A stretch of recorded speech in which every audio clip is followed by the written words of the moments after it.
আরে কত লোক আছে জমিনে যাদের দুইটা চোখ নাই, আল্লাহ তো আপনার চোখ দিচ্ছে, কমপক্ষে কামাই করে তো খাইতে পারেন।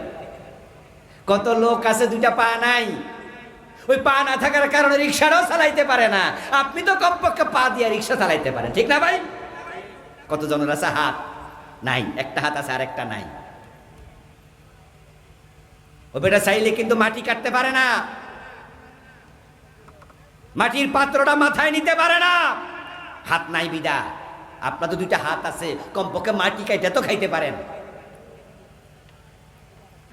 এরপরও আপনার আরো চাই, মানুষের মাথা ভেঙে লেতে হবে, গুলি করে দিতে হবে, জোর করতে হবে, বোনেরটা খাইতে হবে, নিজেরটাও খাইতে হবে, আবার সেই আপনি কিনা আল্লাহর জান্নাতের মেহমান হইতে চান, এত সোজা?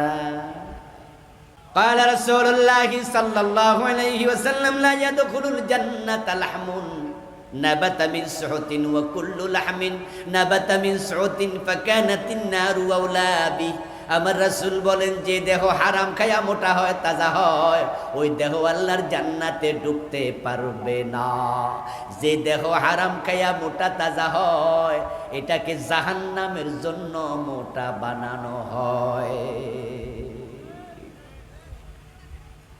ওরে বাবা রে বাবা, গোশ খাইতে খাইতে, সুদ খাইতে খাইতে ফ্যাটের ড্রাম বানাই লাইছে। আছে না কিছু গোশখোর পেটওয়ালা, সুদখোর পেটওয়ালা, হারামখোর পেটওয়ালা?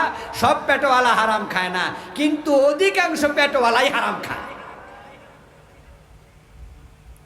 তোমার পেটের ভিতর আল্লাহ তাআলা অজগর সাপ ঢুকাবে, সুদ খাচ্ছ তো অজগর সাপ ঢুকাবে। নবীজি মেরাজের রাতে জাহান্নামে গিয়ে দেখেছেন একদল লোক, এক একজনের পেট বুতুনুহুম কাল বুয়ুত, বলে এক একজনের পেট বড় বড় বাড়ির মতো, 3 তলা বাড়ির মতো, 5 তলা বাড়ির মতো। ফিহাল হাইয়াত, ওই পেটের ভিতরে সাপ, অজগর সাপ।